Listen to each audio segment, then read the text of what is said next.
Happy Easter, everybody. So, Sunday night, just finished food prep for the week.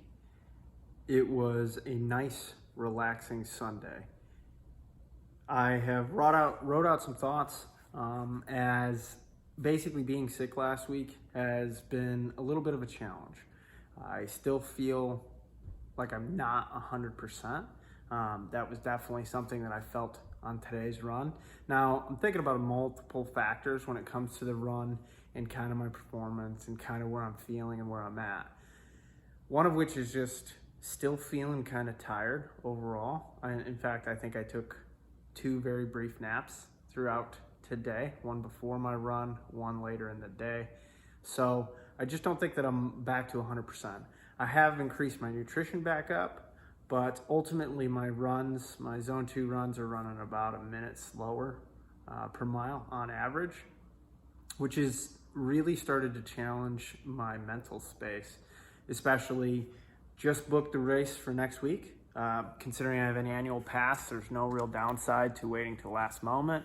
Although I think I will be looking out and really planning all those specific races up over the summer, because I've already had a couple conflicts throughout this year, one of which last month and one of which coming up in May. So I didn't do Georgia, I didn't do Atlanta, and I won't be doing Fayetteville. But ultimately, I think there's still going to be some good race opportunities this year. And so I've been really heavily considering, especially today and this week with the challenges that have been presented, kind of questioning that goal and the commitment to it and what it was that I wanted to achieve. And so reaffirming that and kind of putting it down here, I definitely want to go from 80th percentile or being at the bottom of this pack in a competitive sense to 1, beating my own times, and then 2, slowly progressing up is just a reflection of physical fitness and my improvements that I've made. Ultimately, that's just like some judgments and some measurements that are there. Now, what I would caution against, and one of the notes that I definitely wrote down, is to just embrace all outcomes. And so I think I said before that I'm pretty sure I was sick 2 weeks before the race in November, and life kind of threw some challenges that I don't know if I was the best prepared for. I have a camping trip at the end of October every year. Ultimately, just the taper into the race was not ideal. I think we're gonna have a better taper into this race. It's a shorter race, it should be less challenging. I believe I'm in pretty decent, better shape. And so just reaffirming the commitment and consistency. I think that this race, no matter the outcome, I find it very hard to believe that I would do worse than 2 hours. So I don't know if I'll do as fast as I thought that I would do or improve my time as much as I thought I would, but I think it's gonna be good regardless. And I think I need to look out and see what other opportunities I have to stay on there. A lot of doubts crept in recently, and I think that's a normal thing. Like, the doubt creeping in isn't causing me to freak out. I've made a commitment, I've remained consistent.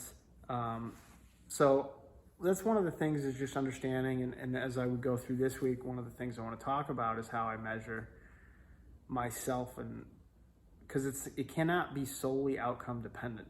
I think if it's solely outcome dependent, then you're at the whims of a lot of factors that ultimately couldn't be in your favor. And you might lose, you might take a hit, you might have a bad outcome that really derails your progress and derails your commitment. It challenges your commitment. It's a sizable adversity that we do need to remain resilient regarding, right? That was one of the 3 R's that I spoke about the other night. Something that I feel very strongly about as a very important characteristic and virtue to exercise is resiliency. And so that's what I'm kind of thinking about this week, right? So one of the things that I had wrote down to discuss is, the ability to act regardless of the circumstances or despite the circumstances. I haven't been feeling that well. In my mind, I'm wondering, should I have taken more rest? Should I have taken a little bit more time off?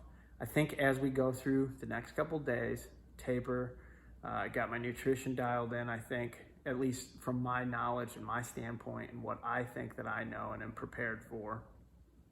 And so I think it's going to be good. I think overall as well is just understanding that what I wrote down is the embracing both positive and negative outcomes.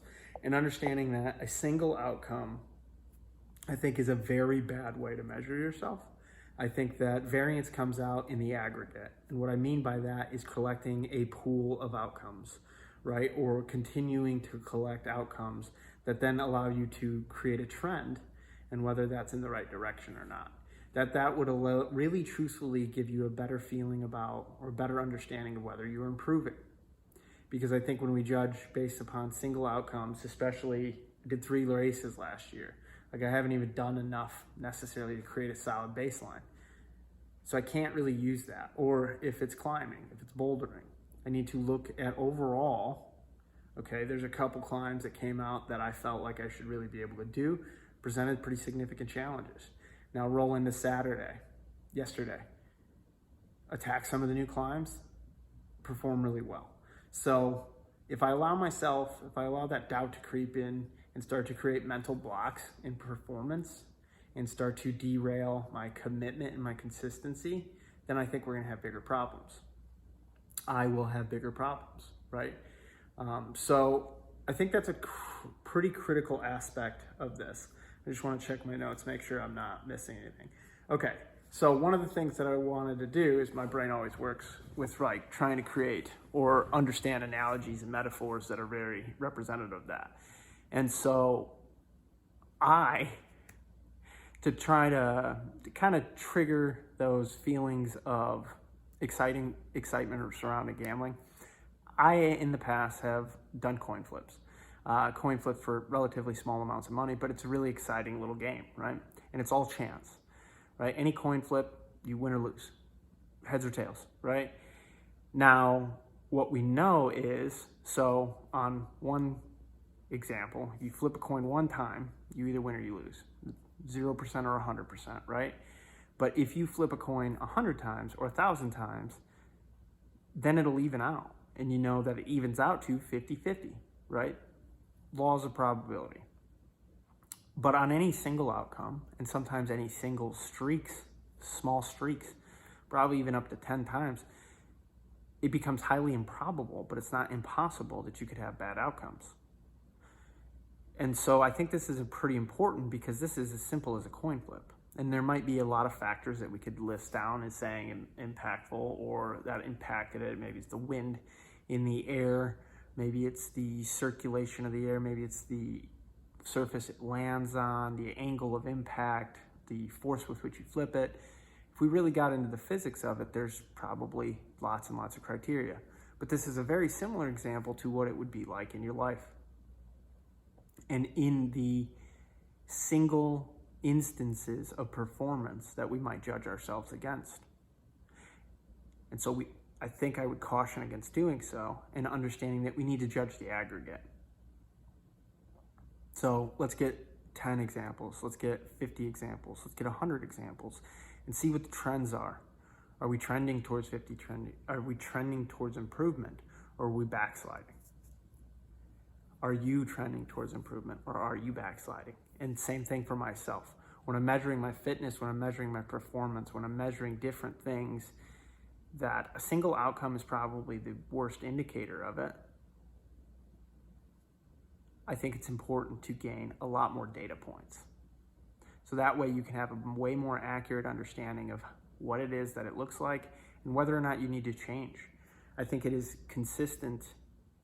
A consistent expectation should be is that you should anticipate a stall or a plateau.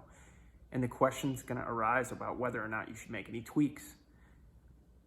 I would say, don't go immediately changing something that has been working.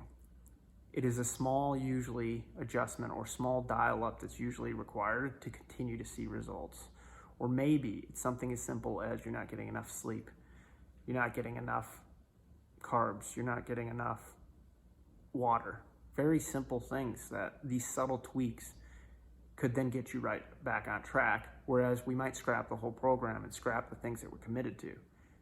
I don't advise that unless it's absolutely necessary, unless we can prove that out with a lot of evidence. I think making significant changes to your programs or to the way you're approaching your goals, I would caution against, unless it has been proven with sizable amounts of evidence that they're not working and it's not taking you in the right direction. Stick with it, remain committed, remain consistent, be resilient, and keep trucking. So I think that sums it up for tonight. I will talk more this week. I took a couple more notes. I would like to really talk more about measuring more of the inputs than the outputs. Like I said, this entire video has primarily been about good outcomes versus bad outcomes and measuring in the aggregate, getting a pool of points to judge yourself against. Okay, so keep that in mind. Hopefully you had a happy Easter and a great start to the week. Have a safe night.